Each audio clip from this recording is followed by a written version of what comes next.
E se a pior dor da sua vida, o luto que rasga sua alma, o trauma que te acorda gritando no meio da noite, pudesse ser apagada, não esquecida, apagada, uma cirurgia na alma, você aceitaria? Antes do responder, você precisa ouvir esta fita, porque eu fui o médico que ofereceu essa cura. E hoje você vai descobrir o preço que os meus pacientes pagaram. Meu nome é Dr. Arnaldo Valente e esta é a minha confissão final. Por 50 anos, eu guardei um segredo que o governo enterrou sob camadas de sigilo e tempo. Um programa nascido da nobre intenção de curar os traumas da guerra e que se tornou uma fábrica de fantasmas.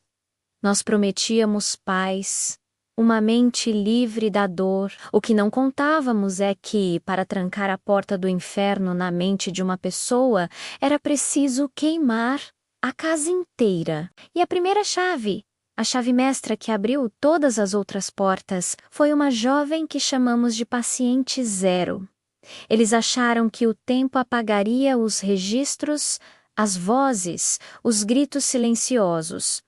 Mal sabiam que algumas cicatrizes só ficam mais profundas. Há verdades que tentam esconder as 7 chaves, mas algumas fechaduras são mais frágeis do que parecem. E esta nós vamos arrombar juntos no otimismo sombrio do pós-guerra.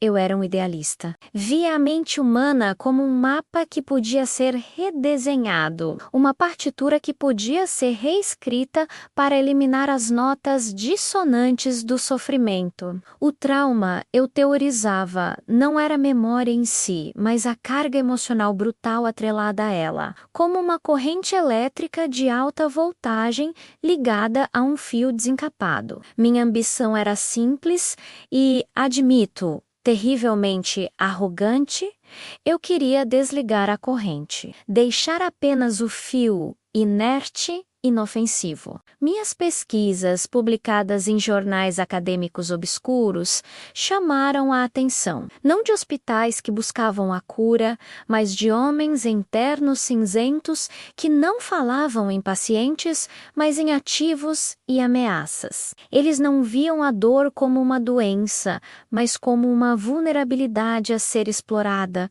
ou uma variável a ser eliminada. Eles me ofereceram o impossível, recursos ilimitados, um santuário para minha ciência, longe de olhos curiosos e comitês de ética.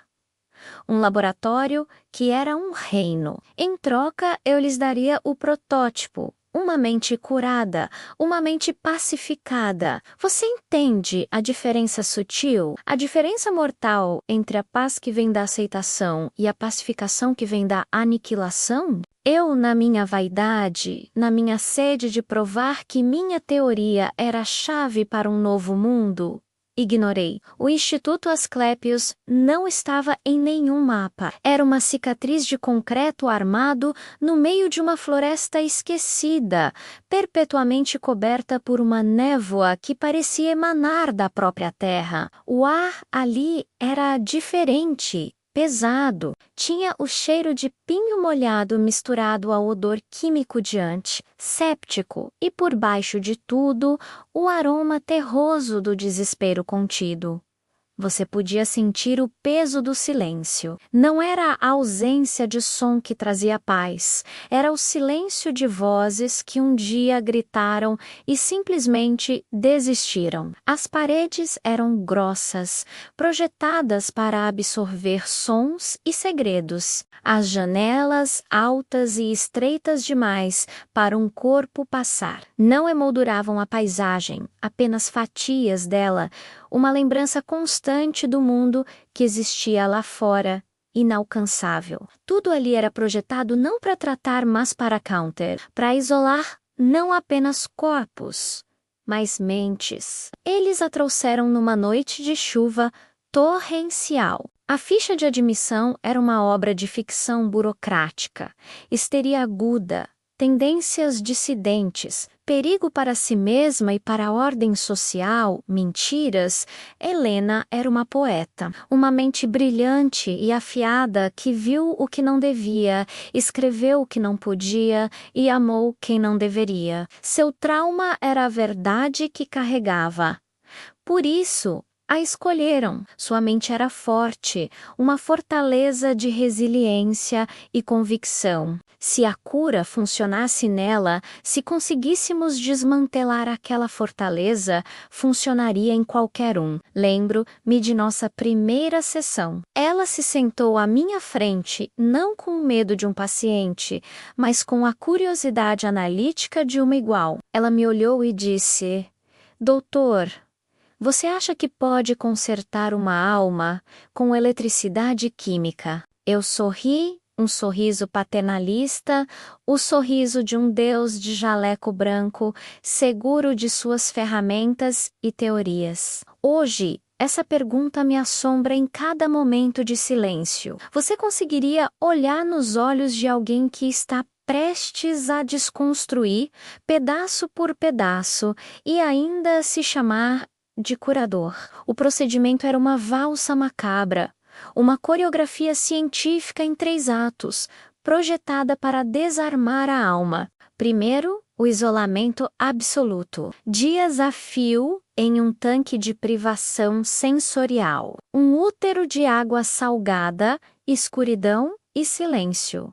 Sem luz, sem som, sem peso. Apenas você e seus demônios, até que a fronteira entre o eu e o vazio começasse a se dissolver. O objetivo era desancorar a mente da realidade. Segundo, a dissonância cognitiva. Nós a retirávamos do tanque e, sob o efeito de drogas que induziam um estado de euforia plácida, a confrontávamos com a fonte de sua dor. Projetávamos em telas as imagens de seu trauma.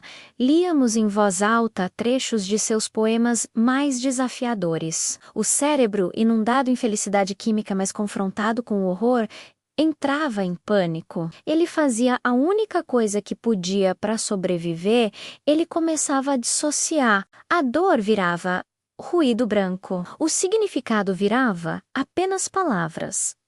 O ato final era recalibração, uma forma sutil e persistente de hipnose para recontextualizar o que restava da memória. Não foi real. Sussurrávamos por horas a fio. Foi um sonho ruim, uma história que você leu. Repetíamos, com a calma de um pai lendo uma história de ninar, até que a mentira se tornasse a única arquitetura de sua mente. Nós não estávamos removendo a dor, nós estávamos demolindo a casa inteira para nos livrarmos de um quadro torto na parede. Estávamos arrancando a página para apagar uma única palavra. E então aconteceu numa manhã de terça-feira. O ar estava limpo depois da chuva.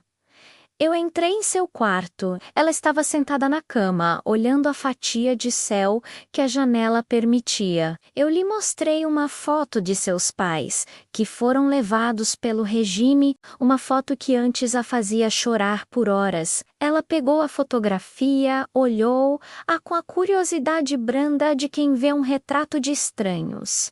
Eles parecem pessoas boas.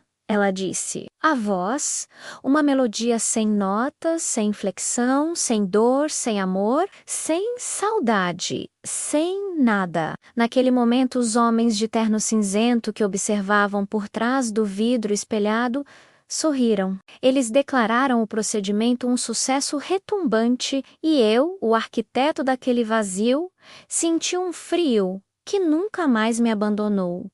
Você já viu um milagre que te fez querer vomitar? A serenidade de Helena não era paz, não era cura, era a prova final, irrefutável, da sua completa desumanização. Helena foi a paciente zero, o marco zero de uma epidemia silenciosa, mas ela não foi A última, o programa, considerado um sucesso, foi expandido secretamente. Dissidentes políticos, jornalistas investigativos, espiões capturados, artistas subversivos. Qualquer um que carregasse uma verdade inconveniente na cabeça se tornava candidato à cura. Eles se tornaram conchas dóceis, fáceis de manipular, interrogar ou descartar. Eu me tornei o diretor dessa fábrica de fantasmas. Eu assinava os papéis, otimizava os horários dos procedimentos, escrevia relatórios de progresso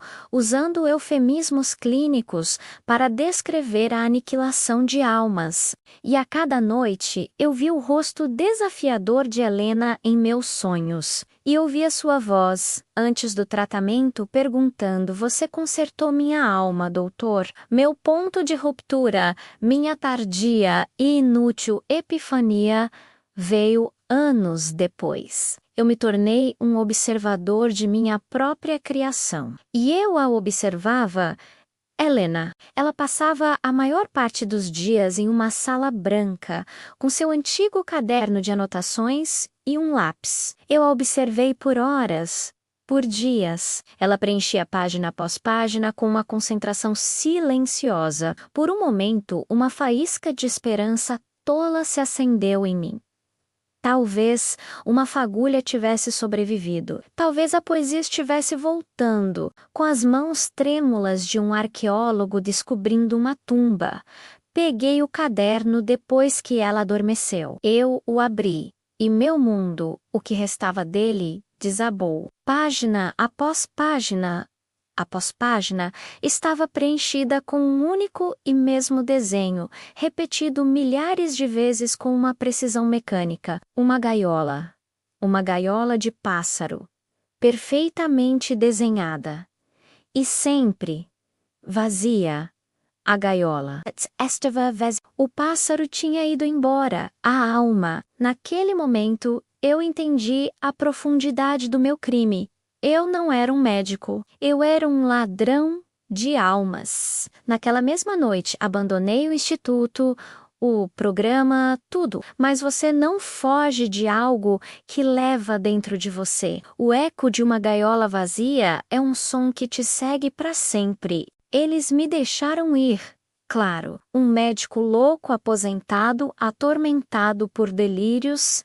Quem acreditaria em mim? Minha história seria vista como a confabulação de uma mente culpada. O programa, eu não tenho dúvidas. Provavelmente continua, com outro nome, em outro porão sem janelas, financiado por alguma cláusula secreta em um orçamento de defesa. Helena, eu não sei o que aconteceu com ela. Talvez ainda esteja viva em algum lugar, uma mulher idosa desenhando suas gaiolas vazias. Talvez seja apenas um número em um arquivo queimado há muito tempo. Seu destino é mais um fantasma na minha coleção. Eu gravei esta fita por um motivo. Não por perdão. Não há perdão para o que eu fiz. Eu sei disso. Gravei para que você saiba, Paraquivoca, que vive em um mundo que vende a felicidade fácil e a ausência de dor como bem supremo, entenda o perigo de desejar uma paz sem preço. Então, eu te pergunto de novo, se você pudesse apagar sua maior dor, seu maior trauma, sabendo que para isso, precisa apagar também sua maior alegria, seu maior amor, sua capacidade de criar, sua própria imperfeita essência. Você ainda apertaria o botão?